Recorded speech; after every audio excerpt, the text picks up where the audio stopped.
पाकिस्तान की ओर से लगे हुए सीमा और केंद्र शासित प्रदेशों में आज मॉक ड्रिल का आयोजन होगा। ये बड़ी जानकारी आपको दे देते हैं। यदि आप इन इलाकों में रहते हैं तो ये आपके लिए जानना जरूरी है कि आज मॉक ड्रिल ऑपरेशन शील्ड के तहत की जानी है। और मॉक ड्रिल जम्मू कश्मीर, पंजाब, गुजरात, राजस्थान, हरियाणा और केंद्र शासित प्रदेश चंडीगढ़ में आयोजित की जाने वाली है।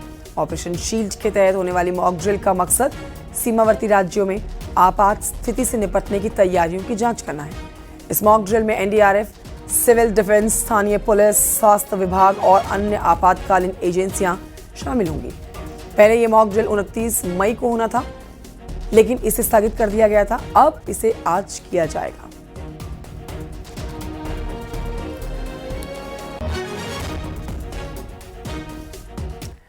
अब्बास अंसारी की अब जानकारी आपको दे देते हैं, जो आज चुनाव के दौरान हेट स्पीच के मामले में थोड़ी ही देर के बाद मऊ का एमपी एमएलए कोर्ट फैसला सुनाएगा इनके ऊपर। विधायक अब्बास अंसारी की विधायकी जा सकती है अगर 2 साल से ज्यादा की सजा हो जाती है तो। हेट स्पीच के मामले में मुकदमा दर्ज किया गया था। अब्बास अंसारी पर हेट स्पीच देने और अधिकारियों को धमकी देने का आरोप है। विधानसभा चुनाव 2022 के दौरान अब्बास अंसारी, उनके भाई उमर अंसारी और 3 अन्य लोगों पर हेट स्पीच का मुकदमा दर्ज किया गया था। साक्ष्य की स्थिति बहुत ही कमजोर है और मुझे पूर्ण विश्वास है कि जो फैसला आएगा हम उनके पक्ष में आएगा, क्योंकि न्यायपालिका पर किसी का दबाव नहीं। न्यायपालिका निष्पक्ष है और वह निश्चित रूप से जो निर्णय आएगा पूर्ण मुझे संभावना है कि हमारे पक्ष में आएगा। बढ़ते आगे आपको बड़ी खबर बताते हैं। कल कानपुर दौरे पर पीएम मोदी ने पहलगाम में आतंकी हमले में मारे गए शुभम द्विवेदी की पत्नी, मां और पिता से मुलाकात की। शुभम के परिजनों ने बताया कि परिवार से मिलकर पीएम भावुक हो गए। पीएम मोदी ने शुभम के परिवार से कहा कि आतंकवाद के खिलाफ ऑपरेशन सिंदूर रुका है, खत्म नहीं हुआ है, ये आगे भी जारी रहेगा।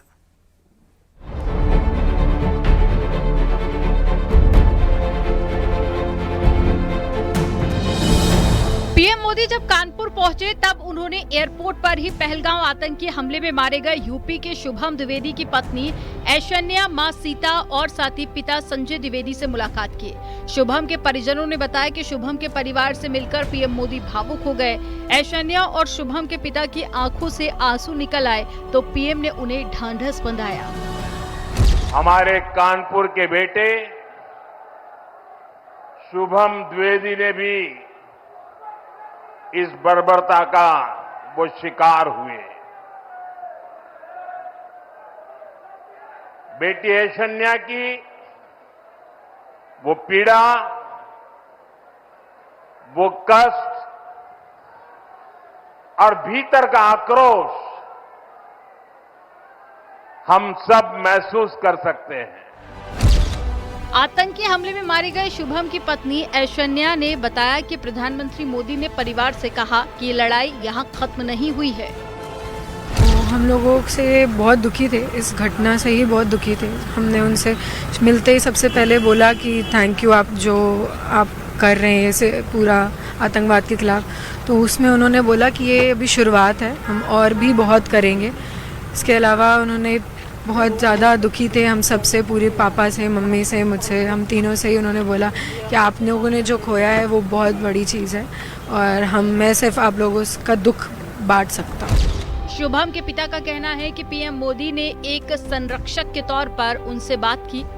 उनकी बातों को सुनकर पीएम मोदी काफी भावुक नजर आए और पीएम मोदी ने शुभम के परिवार को भविष्य में हर संभव मदद का भरोसा भी दिया। माननीय प्रधानमंत्री जी ने ऐश्वर्या, जो कि बहू है मेरी, उससे भी काफी देर बाद की पूरी घटना उन्होंने समझी और इस तरह घटना वो पूरा उनका जो हमारी मुलाकात रही एक संरक्षक की तरह, जैसे परिवार का एक संरक्षक होता है, गार्जियन होता है, उस तरह से उन्होंने बात की और बहुत ही भावुक क्षण थे वो जब प्रधानमंत्री जी हम लोगों से मिल रहे थे।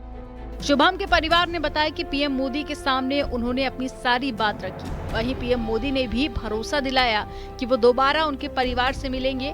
वहीं पीएम मोदी ने साफ कहा है कि आतंकवाद के खिलाफ ऑपरेशन सिंदूर रुका है, खत्म नहीं हुआ है, ये आगे भी जारी रहेगा। न्यूज़ 18 के लिए ब्यूरो रिपोर्ट। और आइए बढ़ते हैं आगे। बरेली की खबर आपको बताते हैं, जहां पर रोहिंग्या और बांग्लादेशी घुसपैठियों को ढूंढने के लिए पुलिस का ऑपरेशन तलाश लगातार जारी है। इसी के तहत बरेली में अब तक करीब 2500 लोगों से पूछताछ करते हुए करीब 250 घुसपैठियों को चिन्हित किया गया है। पुलिस इन सभी घुसपैठियों से पूछताछ में जुटी हुई है। आखिर कब बरेली में और यहाँ से जुड़े हुए लोग यहाँ पर आकर अपना बसेरा बसाते हैं।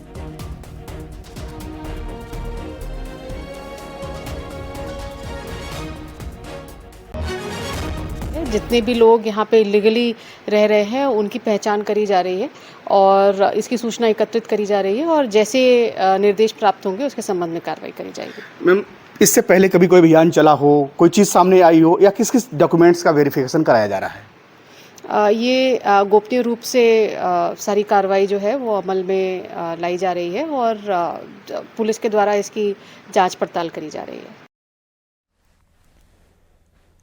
उधर भदोही में डीएम ने पूर्व ब्लॉक प्रमुख समेत 6 आरोपियों को गुंडा एक्ट में जिला बदर घोषित किया। पूर्व ब्लॉक प्रमुख विनय दुबे समेत विभिन्न थाना क्षेत्र के 6 आरोपियों पर कार्रवाई की गई है। इसके बाद डुगडुगी बजवाकर आरोपियों के घर पर नोटिस चस्पा किया गया है। पुलिस ने कहा है कि अगर ये आरोपी जिले की सीमा में पाए जाते हैं तो उनको गिरफ्तार करके उनके खिलाफ कानूनी कार्रवाई की जाएगी।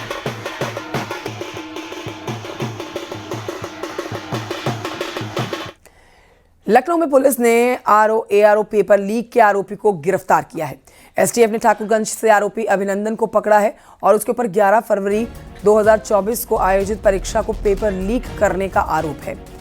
आरोप के मुताबिक भोपाल के एक होटल में कुमार अभिनंदन को पेपर दिया गया था और परीक्षा में वही पेपर आया था। 15 लाख रुपए में परीक्षा पास कराने की डील हुई थी। कुमार अभिनंदन ने पेपर लीक गिरोह को एडवांस में 1 लाख रुपए दिए थे। बता दें आपको, पेपर लीक होने के चलते परीक्षा रद्द हो गई थी। अब इस मामले में कई आरोपी पहले ही गिरफ्तार हो चुके हैं।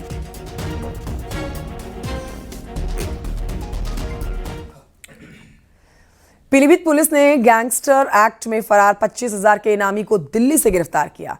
दिल्ली के कौशिकपुरी में मुजम्मिल को गिरफ्तार किया गया है। बदमाश अलीगढ़ का रहने वाला है और आरोपी के खिलाफ सुनगढ़ी थाने में 4 केसेस दर्ज है।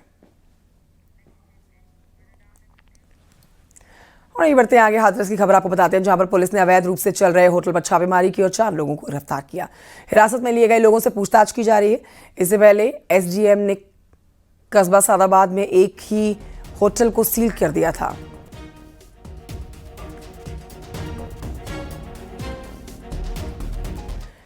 अमरोहा में एक युवक को गंगा नदी में डूबने से बचाने की कोशिश की गई। इसका लाइव वीडियो भी सामने आया। ये देखिए, तस्वीरें आपके सामने हैं। युवक दोस्तों के साथ नहाने के लिए गया हुआ था।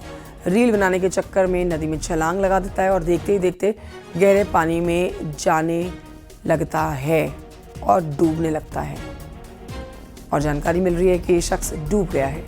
पुलिस युवक की तलाश में रेस्क्यू अभियान चला रही है। हालांकि बचाने का प्रयास किया गया, लेकिन स्थिति नामुमकिन सी साबित हुई क्योंकि युवक काफी गहरे पानी में चला गया था।